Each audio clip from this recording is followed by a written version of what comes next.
j'avais peut-être 15 ans, maman ne me surveillait pas. Elle considérait que j'étais indépendante parce qu'elle-même, elle avait été indépendante assez tôt. Du coup, j'étais, disons, libre. J'ai fait des trucs logiques, quoi. Bref. J'ai très vite aimé picoler. Et quand j'avais 16 ans, tous mes amis buvaient, alors bon, je buvais avec eux. Et un jour, je rentre à la maison et je comprends que maman voit que je suis ivre.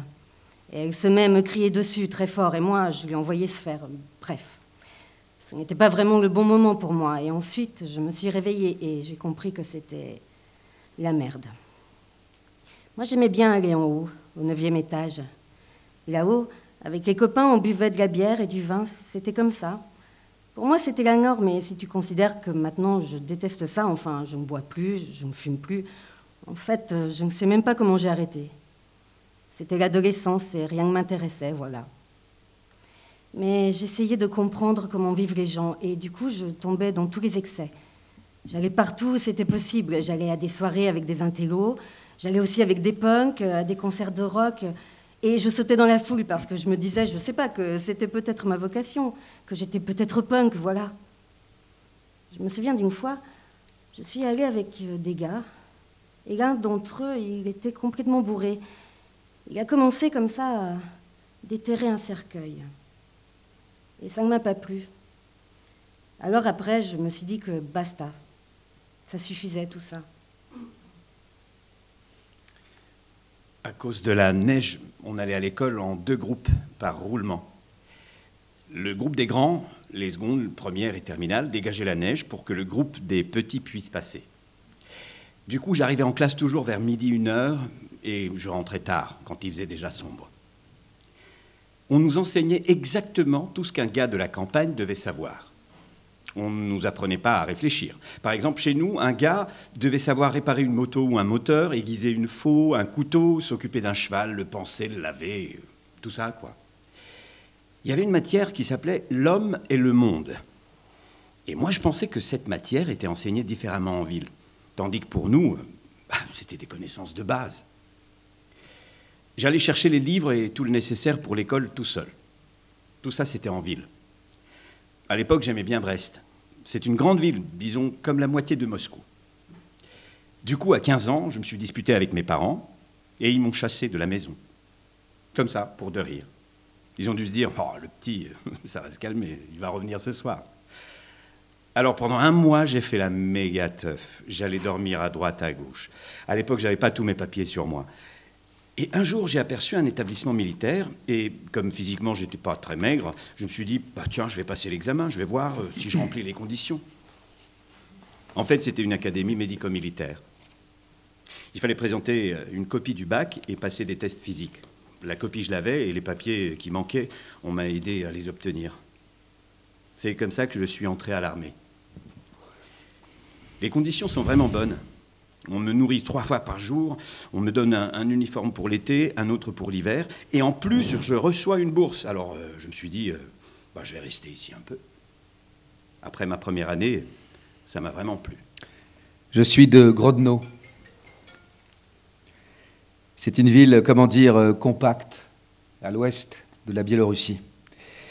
C'est le centre administratif de la région. C'est une belle ville. J'y suis né et j'ai grandi. Difficile de dire quand j'ai pris ma décision, mais j'étudiais à la fac de droit et c'est certainement à ce moment-là que j'ai décidé d'entrer dans la police. Après la fac, à 25 ans, je suis donc entré dans la milice. Et puis il y a eu une réforme. Les juges d'instruction de la milice ont formé un corps à part, le comité d'enquête. Et c'est comme ça que le rêve d'un idiot s'est réalisé. Avant, quand tu n'es pas encore plongé dans la réalité de tout ça, tu veux aider tout le monde. Sauver les gens. Mais la réalité est plus banale. Bref, j'ai servi pendant 11 ans jusqu'à mon licenciement. La dernière fonction que j'occupais, c'était juge d'instruction chargé des affaires particulièrement importantes à la direction du comité d'enquête de la région. C'était un poste assez élevé. J'enquêtais sur des affaires de pédopornographie, de cybercriminalité, de stupéfiants, notamment sur un trafic international entre l'Europe et la Russie, qui passait par la Biélorussie. Il y avait aussi des histoires plus simples, comme des vols de vélo, par exemple, des affaires vraiment banales. Je suis arrivé à Minsk le 7 août en provenance de Tel Aviv.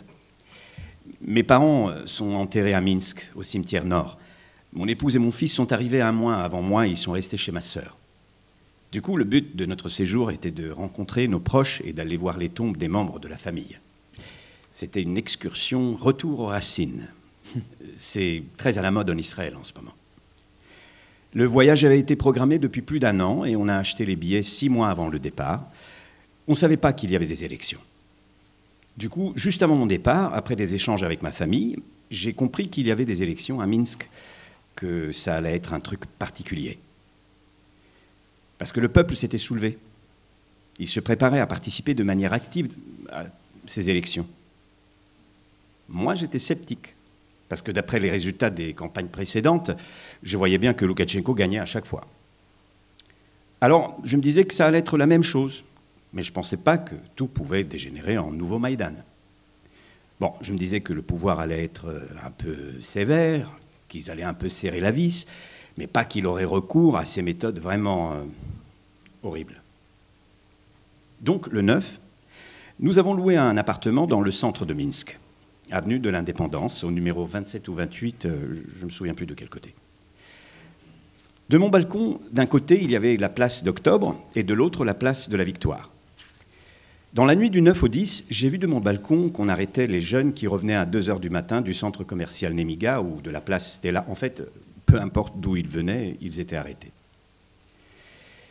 Et le lendemain, on est allé dans la rue Zibitskaya et on a vu beaucoup de policiers avec des boucliers.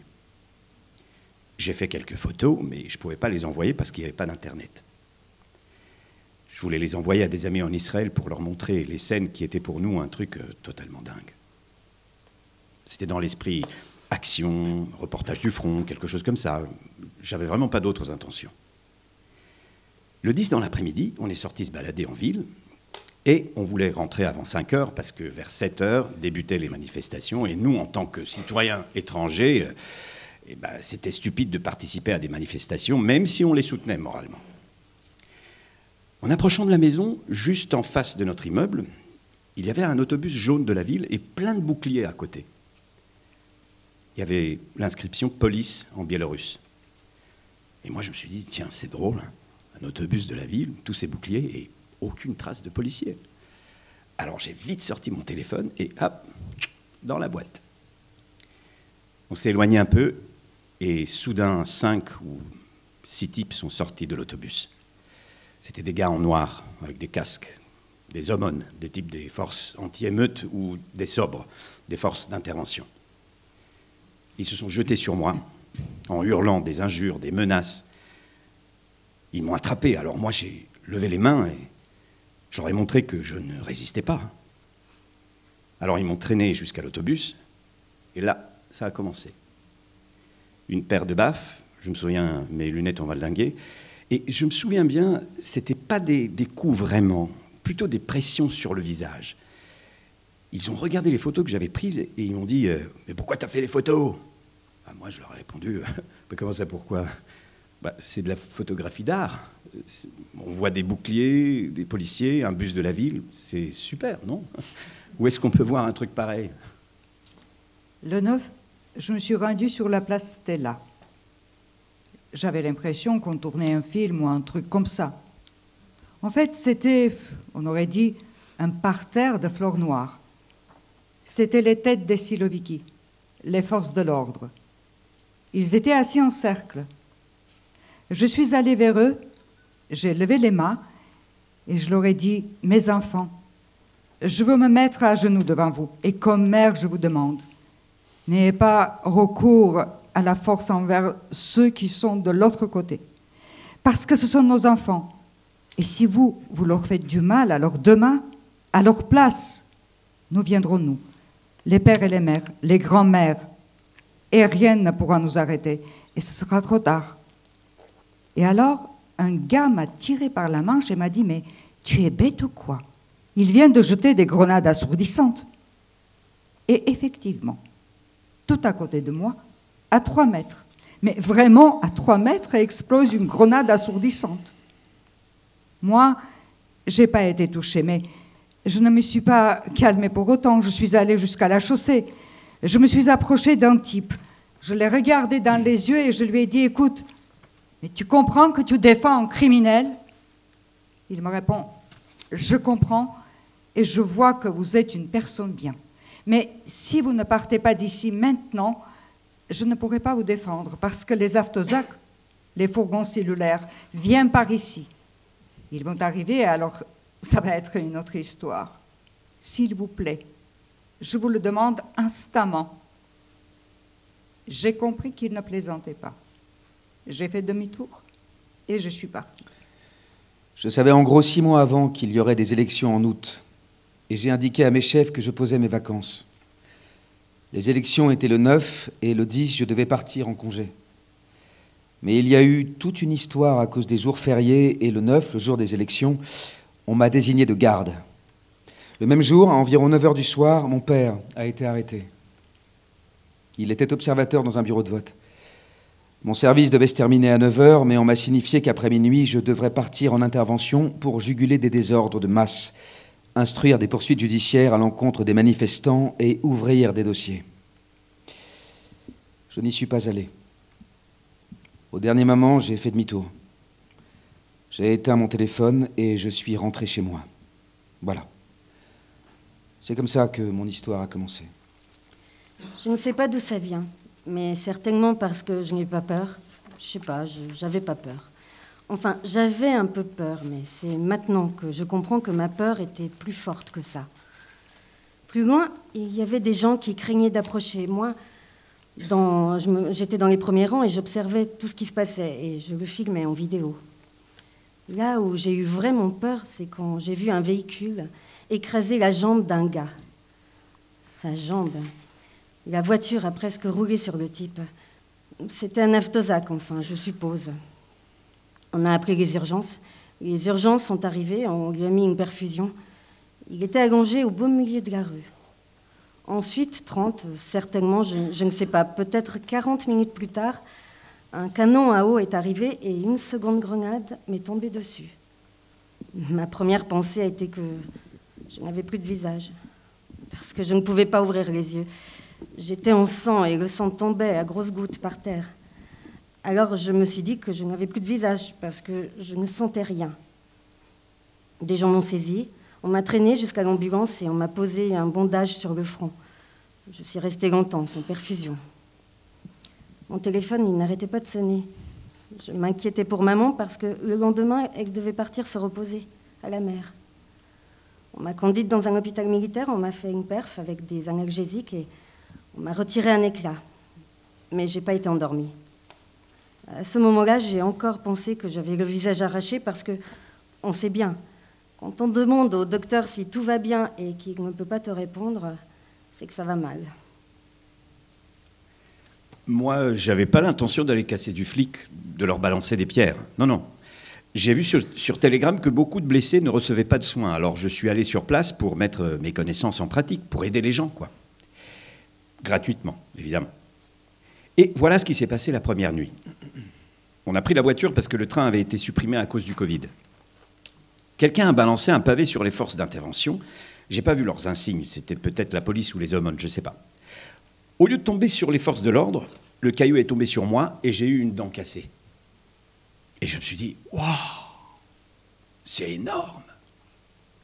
Et j'étais pas en colère, au contraire. J'étais super content que les gens se soulèvent enfin. Donc voilà, je soignais les gens qui en avaient besoin. Un type, par exemple, avait été tabassé, il ne respirait plus. J'ai essayé de le sauver, mais je n'ai pas réussi parce que je n'avais pas de matériel sur moi. Je suppose qu'il a fait une hémorragie ou un pneumothorax. Ça, c'est quand une côte cassée vient transpercer un poumon. Je pense qu'un éclat de la côte a endommagé ses poumons et le type a poussé un râle. Il a cessé de respirer et ça en était fini. Donc j'allais directement vers les gens qui étaient assis, recroquevillés par terre ou allongés sur un banc. Et je faisais ce que je pouvais. Hein. Je faisais des bandages. Je posais aussi des points de suture parce que quand on reçoit un coup de matraque, la peau pourrait être déchirée et très entaillée. Donc il faut poser des points. Alors sur moi, j'avais un porte-aiguille, une pince, du fil, une aiguille, un peu d'argent et le nécessaire de premier secours. Et aussi un sac à dos avec du linge de rechange, des habits et un peu de nourriture. Le lendemain, on est parti en voiture avec une amie pour aider les blessés. Parce qu'on savait bien que ça allait être une boucherie. Du coup, on est parti en voiture. On avait l'impression qu'en voiture, on était à l'abri. Internet avait été coupé. Du coup, avec Lenka, toute la nuit et jusqu'au matin, on a bourlingué avec notre trousse de secours. Et à un moment, on voit des enfants, des petits-enfants. Il est à leur père. Il a la tête fracassée pour de vrai. C'est de la bouillie. La voiture est en morceaux complètement éclatés, comme si elle avait reçu des coups de massue. Et le père est en vrac, avec les enfants de chaque côté de la route. Vous imaginez? On court pour aider le père, mais soudain, les gens de l'autre côté nous crient « Partez !» On tourne la tête et un détachement fond sur nous. Il passe par des sortes de tourniquets, un détachement sans signe d'identification, des uniformes couleur olive avec des yeux de bêtes enragées. Je ne sais pas comment je suis parvenue à attendre la voiture. Je ne sais pas comment on a eu le temps d'attraper les gamines qui étaient sur le bas-côté. On les a poussées dans la voiture. Par contre, pour le gars, on n'a rien pu faire. Du coup, je ne sais pas s'il a pu se sauver ou bien s'ils l'ont frappé à mort. On est reparti et le fils de Lena nous a téléphoné. Il a 24 ans. On est allé le chercher dans le quartier de Cerebranca. À Cerebranca, c'était aussi terrible. Il venait de partout des unités de force d'intervention. Il courait, traversait où il pouvait. Au début, on ne comprenait pas ce qui se passait. Alors j'ai dit, mais c'est quoi ces bâtons? Qu'est-ce qu'ils tiennent? Après, on a compris. Les types des forces d'intervention portaient des civières. Ils frappaient les personnes à mort, ensuite ils les chargeaient sur les civières et les transportaient jusqu'au Aftosak. C'était, comment dire, tout simplement, là, devant nos yeux. Et Anton, le fils de Lena, on ne pouvait plus le tenir. Il voulait y aller. « Faites-moi descendre, mais faites-moi descendre !» D'un côté, tu es une mère et tu ne peux pas laisser aller ton fils. Mais de l'autre, tu ne peux pas le retenir parce qu'il est déjà un homme. Et lui, il doit y aller. Sinon, comment vivre? On s'est arrêté. Anton est descendu à côté du centre commercial Riga. Et nous sommes arrivés à la maison avec Lenka. Elle avait un branchement Internet filaire qui nous permettait de lire un peu des choses. Et soudain, on lit qu'après du centre commercial Riga, il y a des explosions, des coups de feu. Et on réalise qu'on vient juste de déposer un gamin là-bas. Je dis, Lena, allons-y. Mais Lena me dit non, on ne va pas y aller parce qu'on ne le trouvera pas. Elle dit, je sens qu'il va bien. Nous comprenons que nous devons rester positifs. Mais c'est une force intérieure extraordinaire. Il est en sécurité ou pas, je ne sais pas. Et soudain, à un moment, tu sais, je suis là, à faire et refaire le numéro de téléphone. Ça sonne, personne ne répond. Et du coup, une gamine répond. Je dis, où est Anton? Elle me répond, je ne sais pas. Je dis, qui êtes-vous? Elle dit, j'ai trouvé le téléphone près du jardin d'enfants. C'était horrible. Je crois qu'il y a beaucoup de cadavres, du sang. Peut-être Anton a jeté le téléphone quand ils l'ont attrapé. On savait déjà qu'il fallait supprimer tous les indices. Voilà. C'était le 9, le 10, et on avait peu d'informations. Du coup, on ne réalisait pas le niveau de la violence à laquelle il s'était heurté. On ne se rendait pas compte. Mais Lena dit, tout va bien, je le sens. On est restés ensemble.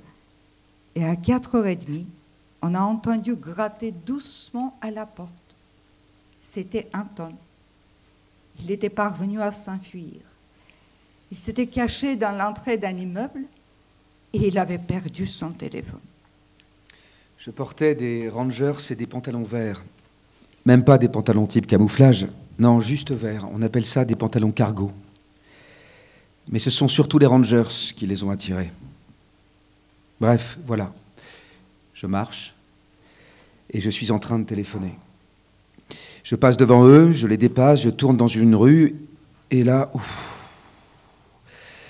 d'un coup, je me sens beaucoup plus léger. Je pousse un grand soupir et je poursuis mon chemin quand soudain on m'interpelle. « Hé, jeune homme, venez par ici, s'il vous plaît. » Et voilà, je me dis, ça y est. Il était presque 10 heures du soir. D'après la loi, j'ai le droit d'être dans la rue à cette heure-là. Je me dirige vers eux et ils commencent à m'interroger. « Tu vas où? Tu viens d'où? T'es qui? Présente-toi. » J'ai pas menti, j'ai tout dit comme c'était. L'un des hommes qui portait l'uniforme de la milice parle dans son talkie-walkie et puis il me dit « Reste ici, attends, des gens vont venir pour voir qui tu es. » Du genre, si t'es pas celui qu'on cherche, on te laissera partir. J'attends. Une autre voiture arrive. Il faisait assez sombre. Elle n'avait pas de signe distinctif ni de gyrophare. Encore une voiture arrive et s'arrête derrière elle. 3 armoires à glace en descente, 2 mètres par 2 mètres, sans uniforme. Pour moi, un uniforme est de couleur bleue avec une casquette. Ces types-là portaient des t-shirts noirs, des gilets sans manches noires et des pantalons noirs. Vous pouvez me dire ce que vous voulez, mais ça, c'est pas des uniformes. Ils m'ont pas présenté leurs papiers. Ils m'ont fait monter dans la voiture, à l'arrière, écrasé entre 2 des types. Direct, ils ont commencé à me tordre les bras dans le dos, à m'appuyer la tête le plus bas possible, à me fouiller en m'insultant. J'avais quoi sur moi?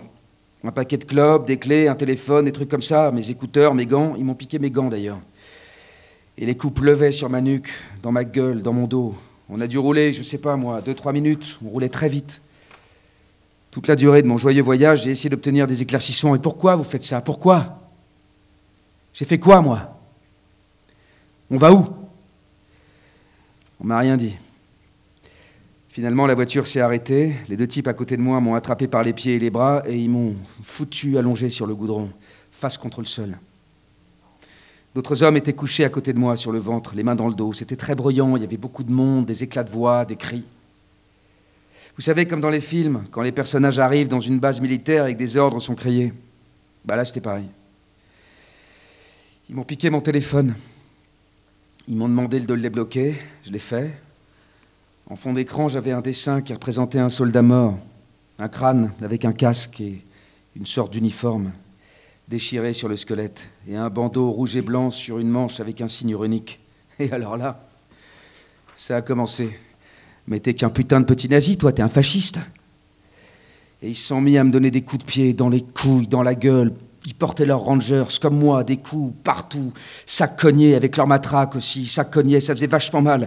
Ils épargnaient aucune partie de mon corps. Je me rappelle bien la succession des ordres. Écarte tes jambes, les mains dans le dos, baisse ta putain de gueule, baisse ta tête. Une de ces ordures m'a donné un grand coup de rangers dans les couilles par derrière. Je comprends pas cette violence, pourquoi? Il voit bien que je suis vachement plus jeune que lui, que je suis sans défense, que je peux rien faire contre eux. Ils se comportent comme des chacals, comme des rats. Ils arrêtent pas de me frapper. Espèce de merde, pourquoi tu pars des Rangers? C'est quoi ta pointure? Et là, ils ont commencé à se disputer. Je les prends, non, elles sont pour moi, non, c'est à moi, c'est mes Rangers, va te faire niquer! Alors ils se sont partagés les affaires que j'avais sur moi. J'étais très mal, c'était impossible d'être plus mal.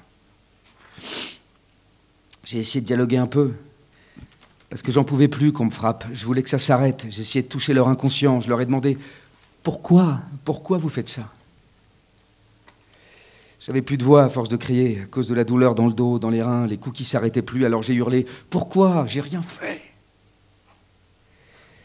Un des mecs me soulève la tête, il s'approche bien près de moi et il me sort « Et qu'est-ce que t'as fait de bien pour ton pays, hein ?»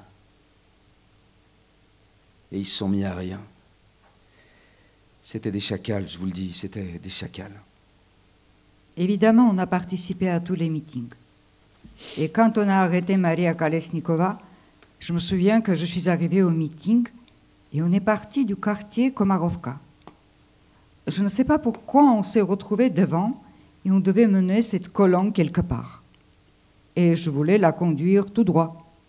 Mais soudain, un type a surgi à l'avant et a dit « Non, on prend tous l'avenue Macherov. » Alors on a pris l'avenue Macherov, tu imagines?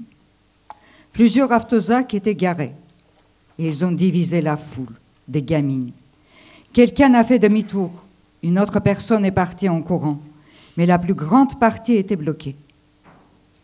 On n'avançait plus, et soudain, je les vois en train de tabasser un gamin. Un truc de dingue. Ils le tabassaient à mort. Les types portaient des joggings comme moi et ils avaient des masques. Ils ont sauté d'un bus sans plaque d'immatriculation et ils se sont mis à fracasser le gamin. Et moi, je le tire vers moi, je le tiens, je ne veux pas le lâcher. Je me souviens que j'avais une force animale. Certainement quelque chose de maternel s'était réveillé en moi. Alors je dis, fils de pute, je crèverai mais je ne te lâcherai pas. Du coup, le gars, il baisse la tête et frappe le gamin. Et le gamin est en sang, ça dégouline. Et alors je lui retire son masque au type. Il a fait un pas en arrière, il a rougi. Alors vite, vite, vite, ils ont reculé et se sont cachés dans l'autobus. Et là, mon amie Natashka se tourne vers moi. Elle a 61 ans. Elle est, tu vois, toute petite, maigre. Elle fume une cigarette. Elle se tourne vers moi et elle dit « On y va ». Moi, je dis « Où ?» Elle dit « Là-bas, regarde ce qu'ils font ». Et nous voyons. Tu te souviens, il y a une photo, celle où il y a des gamines serrées les unes contre les autres. Des gamines. Et Natacha me dit « Et elles, on les abandonne ?» Je dis « Non ». Alors imagine, on revient sur nos pas. On passe à travers les cordons de flics et on se place devant. Nous, les vieilles. Il y a Natashka et aussi des gamines. On se met devant. On se tient par la main et elle tremble. Et il y a les types. Ce face-à-face a duré, je ne sais pas moi, 1 heure. Et soudain, quelqu'un entonne la Kupalinka. Et alors, j'avais l'impression, tu sais, que bon, ça va mieux, parce que la tension était insupportable. Parce que les gamines criaient « Aidez-nous », d'autres choses comme ça, des phrases du blocus de Leningrad.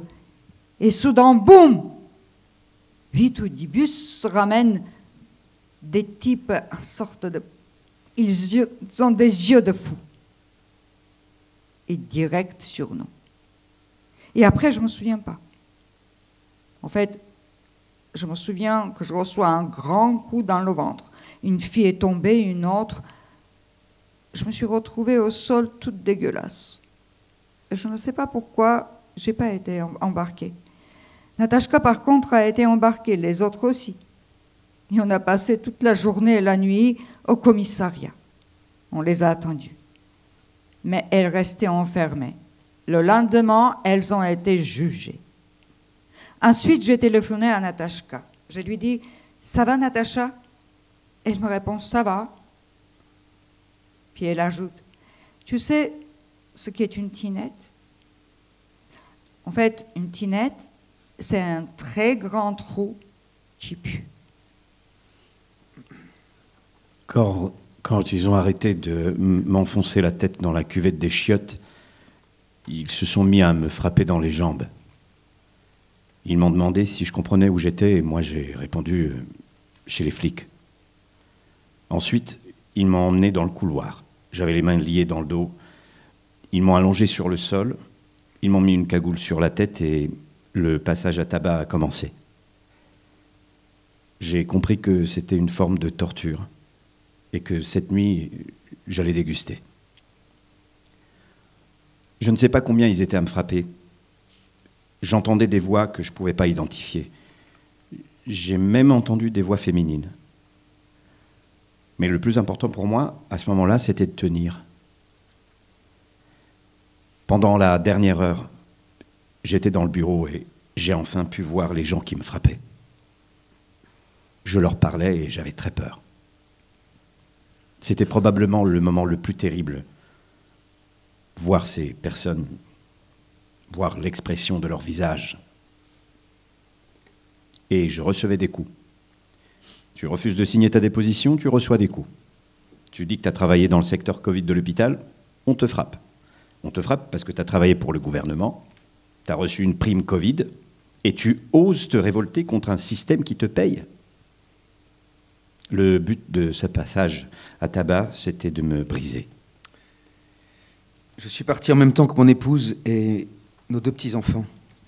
Ma fille avait 4 ans et mon fils 3 mois. C'était dangereux de traverser la frontière en voiture, parce qu'en voiture, on peut t'emmerder. Les gardes frontières ne nous ont pas laissé passer. Du coup, il a fallu aller à l'aéroport, abandonner la voiture, monter dans l'avion et partir. Même si au contrôle des passeports, ils nous ont fait chier pendant 40 minutes sous différents prétextes, ils n'avaient pas de bonne raison de nous retenir. Du coup, on a réussi à prendre l'avion. Pourquoi j'ai décidé de m'en aller ? D'abord, je m'étais exprimé publiquement sur Instagram. Je me suis adressé au ministre de l'Intérieur après les élections à propos des violences déployées contre les manifestants. J'ai publié le texte de loi sous lequel tombaient ces actes et ceux de ses subordonnés, et je suis allé sur la place où avait lieu une manifestation.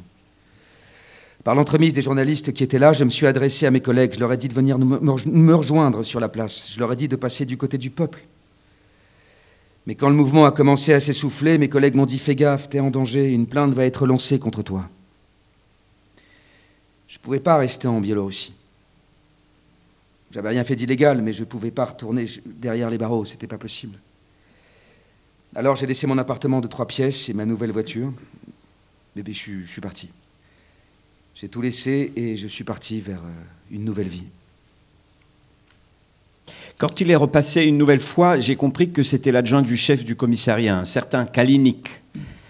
Il s'approchait de nous et il nous frappait très fort à la tête. Et il criait « Plus bas la tête, plus bas !» Du coup, quand on était en cellule, la phrase revenait, on la répétait en se marrant. « Plus bas la tête, plus bas !» Il s'est approché de moi et j'ai dit encore une fois que j'étais citoyen israélien et que je voulais qu'on contacte l'ambassade d'Israël. Alors, il a rigolé et comme réponse, il m'a donné un grand coup de matraque dans le ventre. On est resté debout jusqu'à 4-5 heures de l'après-midi et il faisait déjà froid. Je portais seulement un short et un t-shirt. À un moment donné, ils nous ont permis de nous asseoir sur le goudron, mais au bout de 10 minutes, on nous a dit de se relever et on s'est tous relevés parce que le goudron était froid. C'était impossible de rester assis. Alors on s'est remis debout et on a attendu le soleil. Pendant tout ce temps, ils annonçaient régulièrement aux haut-parleurs qu'ils étaient prêts à nous tirer dessus sans sommation, qu'on était surveillés. Et moi, je me disais, waouh, c'est comme dans un film. Mais c'était la réalité. Quand le soleil s'est levé, le goudron s'est un peu réchauffé et ils nous ont permis de nous asseoir. Ça faisait 16 heures d'affilée qu'on était là et j'ai eu le temps de cogiter. Je m'imaginais que j'allais me venger. Je pensais à ce que j'allais faire après. Ensuite, je me suis souvenu des paroles des chansons. Et après, on s'est mis à chuchoter entre nous parce que c'était plus ou moins permis. Ils nous avaient déjà autorisés à rester assis, alors on a commencé à parler un peu plus fort. Je pensais, ils en ont eu marre de nous pourrir la vie. Leur bestialité a dû se fatiguer et le côté humain est apparu. Enfin, je n'ai pas trouvé d'autres explications que ça. Avant de nous charger dans les camions, un type nous a filmés. Chacun de nous devait dire son nom, son prénom et sa date de naissance.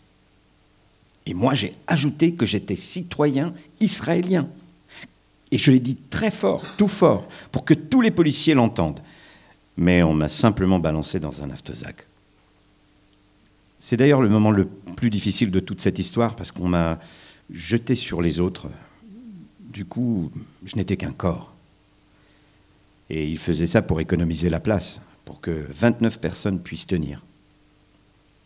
Il faisait de la provoque, il nous disait sans cesse « Alors, les flics, ce sont des putes, hein, c'est ça, hein? On est des putes, les flics sont des merdes, c'est ça, hein? On est des merdes !» Et ils attendaient que quelqu'un réponde. Mais il fracassait surtout ceux qui se plaignaient. Pendant 1 heure après, on nous a obligés à chanter les changements de Mikhailov. Mais moi, je n'ai pas chanté. Je me suis dit que j'allais chanter quelque chose en hébreu, mais bon, j'ai changé d'avis parce que c'était pas terrible comme idée.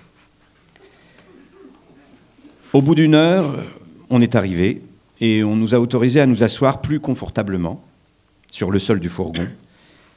Et il y avait une file interminable de fourgons jusqu'à Jodino. On a attendu 1h30 dans un embouteillage de fourgons. Et on a entendu des gens crier. Et on s'est dit que c'était des parents qui commençaient à arriver.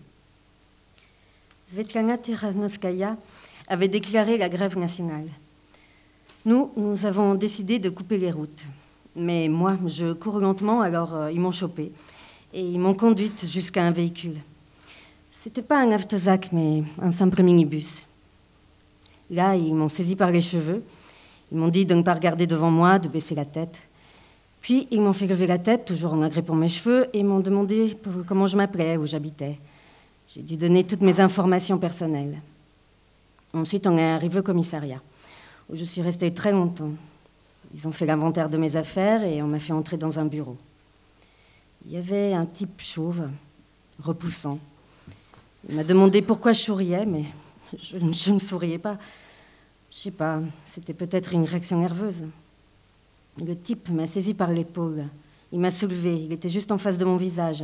Et il me dit que toute ma famille était mauvaise, qu'elle avait mis au monde un monstre, moi donc, et que j'étais vraiment mauvaise. Et il a encore dit qu'il fallait me tordre, me briser. Et il est parti. Là, je me suis mise à pleurer très fort. J'avais peur.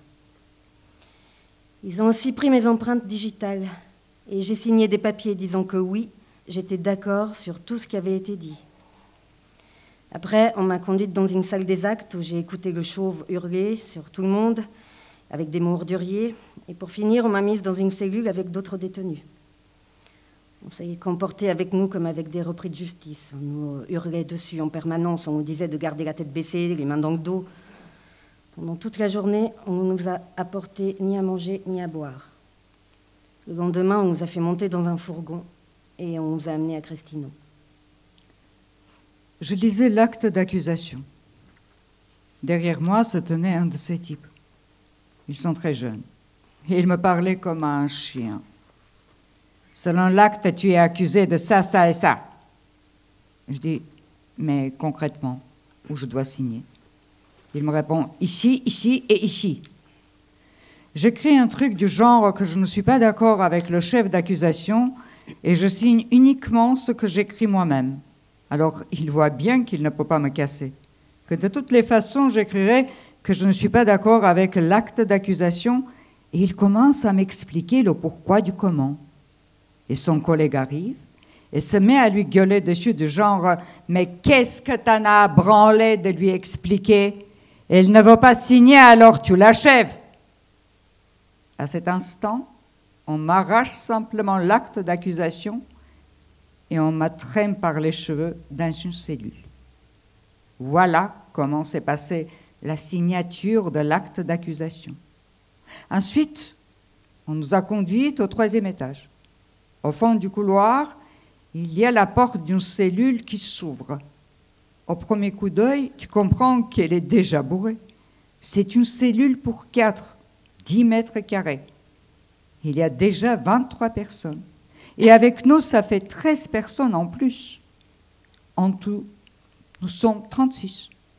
36 femmes dans 10 mètres carrés. Et attention, dans ces 10 mètres carrés, il y a en plus 2 lits superposés, une table, 2 bancs, un radiateur, un lavabo, des WC, un trou, 2 tables de nuit, 36 personnes et le mobilier.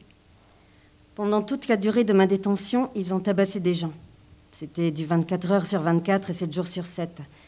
Il y avait des brefs moments d'accalmie le jour, mais dès qu'arrivait le soir et jusqu'au petit matin, c'était des passages à tabac systématiques. Des cris, des bruits de pas sans arrêt, des hurlements, des mots orduriers. Une véritable cacophonie, une sorte de folie. Je ne peux pas appeler ça autrement que la folie, un truc trash et fou.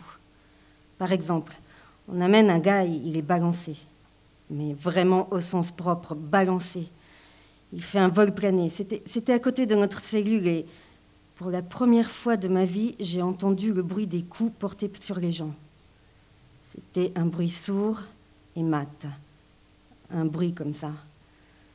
C'était pas comme dans les films de guerre, non. C'est tout simplement un bruit sourd et mat, comme si c'était un sac rempli de sable. Énormément de personnes ont été tabassées. Il y en a qui crient, d'autres qui ne disent rien, ils gémissent, ils n'ont plus la force de crier. Donc le gars, il est balancé contre le mur, puis un cri résonne dans tout le couloir. « Bienvenue dans le pays de la tolérance, espèce de con !» Nous nous sommes tout effondrés. C'était de la cruauté à l'état pur. Au deuxième étage, il y avait aussi des cris, des hurlements. Un surveillant gueulait sur un jeune garçon. « Serre bien ton trou de balle, espèce de merde, d'autres vont venir et tu vas en prendre plein le cul. » Le 15, quand nous sommes sortis, nous avons appris qu'il y a eu des viols. Je voyais bien la direction que ça prenait et c'était terrifiant, surtout d'après ce que je pouvais en juger par rapport aux membres de ma famille. Ils étaient indifférents. Dans la cellule où je me trouve, il y a 18 personnes. Je fais leur connaissance. On parle. Je vois qu'elles sont prêtes à lutter, que malgré l'agressivité du gouvernement, elles continueront de manifester chaque jour férié. Moi, je dis, je suis pas biélorusse. Je me vexais même. Putain, foutez-moi la paix, je suis pas biélorusse. Je voulais pas être assimilé aux Biélorusses. Mon Dieu, j'étais pas biélorusse. Je voulais pas qu'on dise que je l'étais. C'était pas du dégoût, mais je voulais pas, c'est tout. Et là, tout d'un coup, je veux qu'on me considère comme un Biélorusse. Je suis fier. Je suis devenu Biélorusse. J'ai enduré tout ça, moi. Peut-être que je suis pas Biélorusse de sang, mais maintenant, je suis lié à cette nation. Sur mon balcon en Israël, j'ai un drapeau blanc et rouge qu'on m'a offert. Je suis même prêt à porter une chemise traditionnelle s'il le faut. Autrefois, pour moi, le biélorusse était juste une langue. Je suis originaire de Minsk. J'entendais le biélorusse seulement à la radio et peut-être aussi en cours de littérature. Maintenant, j'essaie d'apprendre la prière, notre Dieu Tout-Puissant en biélorusse, même si je suis juif et que c'est une prière chrétienne. J'essaie aussi d'apprendre l'hymne non officiel, Pogonia. Et maintenant aussi, je me dis des phrases en biélorusse dans ma tête. Je ne sais pas si je peux tenir une conversation. Je me souviens juste de certaines choses que j'ai apprises. Mais j'ai jamais vraiment parlé le biélorusse. Disons que je vis une sorte de biélorusation intérieure. Je rêve de revenir à Minsk, libéré de tout ça. Quand je suis sorti de prison, j'ai acheté une bouteille de champagne. Elle m'attend là-bas, à Minsk. À cause du stress, il y a eu une synchronisation générale. Enfin, du coup, la majorité d'entre nous, on a eu nos règles en même temps, quand le 12, on nous a conduites à Zodino. D'abord, on nous a emmenés au centre de détention numéro 8. On y est resté, disons, 4 heures, dans des espaces de rétention. Ce sont des locaux où sont placés les détenus, on les appelle des ZEC. Ensuite, on m'a amené dans un autre endroit où il y a des cellules d'1 mètre carré qu'on appelle bocal. On bourre les gens dans les bocaux, ensuite on trie les personnes. Tu te mets à poil, on t'oblige à t'accroupir. C'est la procédure habituelle. On vérifie que tu ne dissimules rien entre les fesses. Bon, rien que du classique, enfin, il paraît, parce que pour nous, c'était inédit. La première fois qu'on nous a dit de nous mettre toutes nues, c'était à Okrestina. C'est pour ça que quand on est arrivé à Zodino et qu'on nous a dit de nous mettre à poil, bon, on s'est tout dit ok, pas de problème, du genre, on a déjà vécu ce truc, on connaît. Mais là, les surveillantes, elles pleuraient. Elles disaient « Mon Dieu, de toute notre vie, on n'a jamais vu autant de culottes sales de règles. » Pourtant, ce sont des femmes. Mais de tout leur être, elles exprimaient le dégoût. Elles étaient dégoûtées. Mon Dieu, mais ce n'est que des culottes avec des traces de règles. Bon Dieu de merde, elles n'ont pas les règles, elles. Et pourtant, elles ont fait une putain de comédie à cause de ces culottes. Mais putain, du 9 au 12, les filles sont restées sans protection hygiénique. On nous a juste donné un petit paquet de papier toilette, des petites feuilles carrées, un seul paquet pour toutes celles qui étaient là. Alors on leur dit, donnez-nous du papier toilette. Et elles, essuyez-vous avec vos affaires.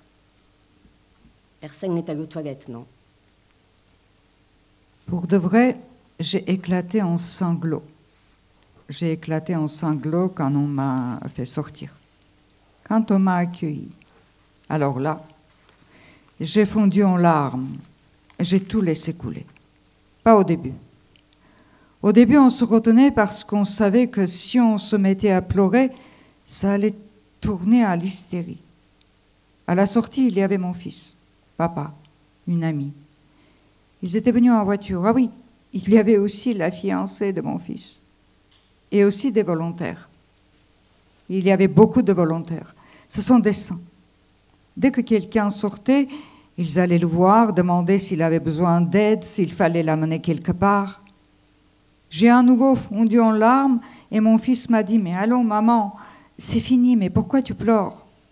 Et ils m'ont embrassé. On s'est embrassé très fort. Papa m'avait apporté des galettes de pommes de terre. Et justement, la veille, avec les filles, on parlait de galettes de pommes de terre. Je ne sais pas quelles vont être les conséquences. Pour l'instant, je travaille. Mais j'ignore ce qui va se passer demain. Au début, j'ai dormi. Ensuite, j'ai pleuré. Tout mon corps se relâchait. Ensuite, je devais aller au travail le 19. Donc, il a fallu rassembler toute mon énergie pour y aller. J'ai fait une réaction violente à la lumière.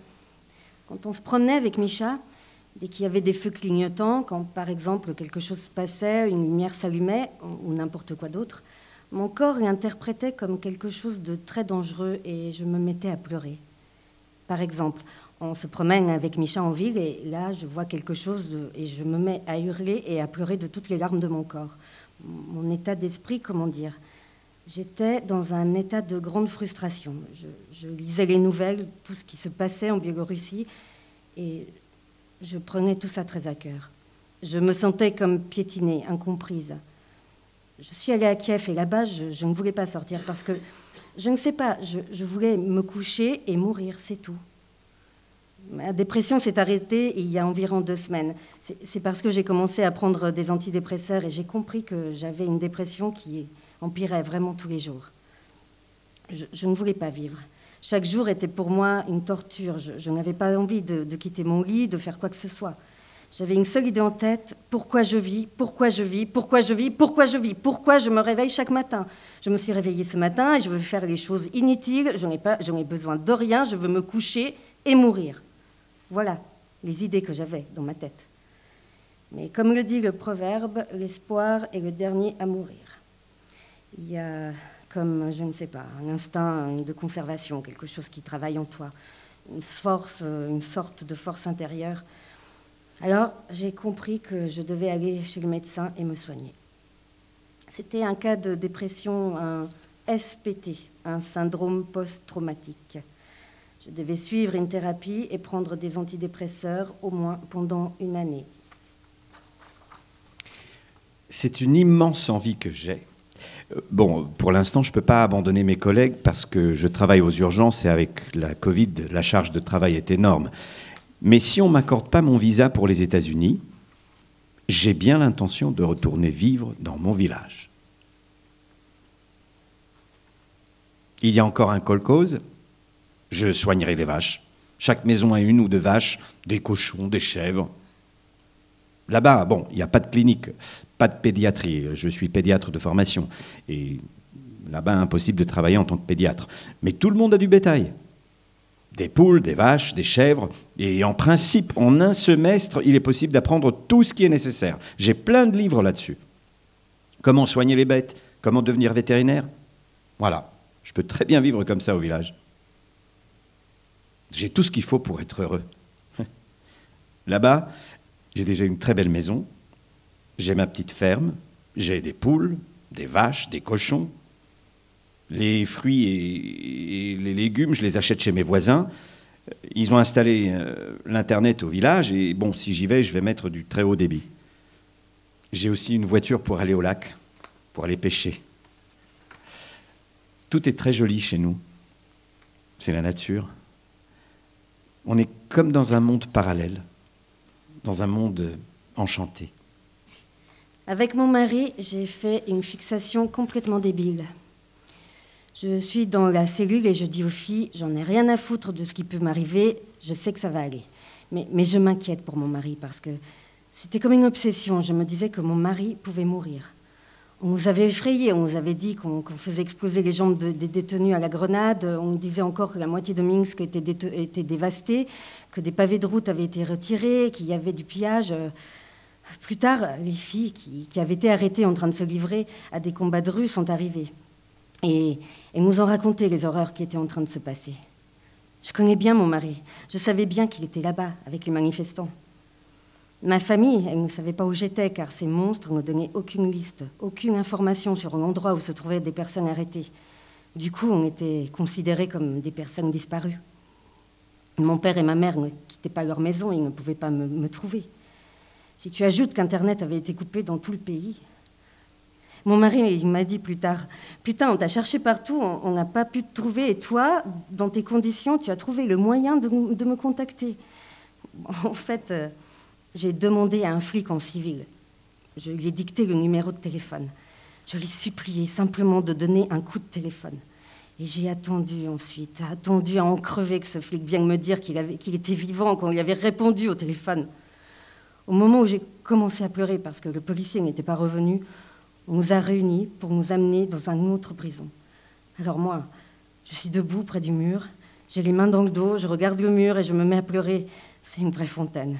Je pleure parce que je ne sais pas où est mon mari.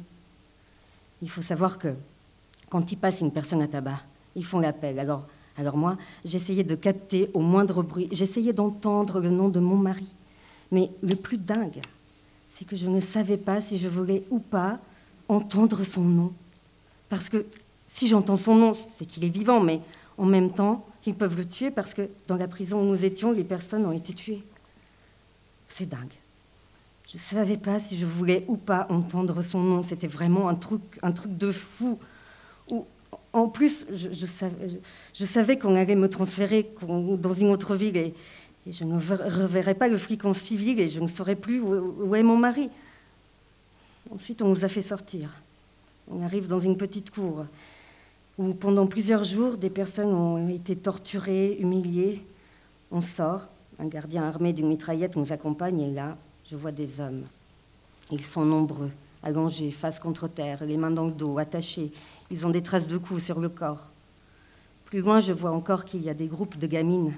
Ils les font mettre le front contre le mur de béton. Derrière vient un autre rang et elles se mettent le front dans la nuque de celle de devant et ainsi de suite. Et tout autour du type avec des mitraillettes, je marchais et je me disais « Ciao, c'est mon dernier jour ». Et dans ma tête, ça continuait à tourner. Toujours le même truc, je ne sais pas où est mon mari, je ne vais pas le revoir, je ne vais pas revoir mon mari. En Pologne, j'ai contacté un groupe de personnes qui, comme moi, ont refusé d'exécuter des ordres criminels et qui ont été obligées de partir à l'étranger. On a décidé de créer une union. Au début, on avait l'intention d'aider des personnes à sortir de Biélorussie pour qu'elles puissent venir s'installer dans un pays européen. Mais quand on a commencé à travailler, on a découvert qu'affluait un grand nombre d'informations et qu'on pouvait utiliser toutes ces informations pour lutter contre le régime. Du coup, l'aide aux collègues de la police est passée au second plan. Pour que vous compreniez bien, des poursuites judiciaires sous l'accusation d'extrémisme ont été engagées contre moi et de nombreux collègues. On a reçu des rangs même de la police une information selon laquelle le pouvoir biélorusse préparait un attentat pour en faire porter la responsabilité aux manifestants et désigner des responsables. Un type a été arrêté et il a été accusé d'organiser un attentat. Des poursuites pour terrorisme ont été engagées contre nous aussi. Du coup, en Biélorussie, on est passible de la peine de mort, même si on n'a rien à voir avec un attentat. Au contraire. On a empêché celui que les autorités se préparaient à réaliser. Il y a beaucoup d'agents des forces de l'ordre qui nous communiquent des informations. C'est très dangereux pour le régime. Premièrement, à cause des fuites d'informations, et deuxièmement, parce qu'on montre les crimes commis par le régime. L'élimination physique sur le territoire d'un autre État est tout à fait possible. Ce serait comme un message à destination de ceux qui sont restés là-bas, du genre « Regardez, on a pu les atteindre et on peut faire la même chose avec vous. » Si quelqu'un dit juste un tout petit mot de travers,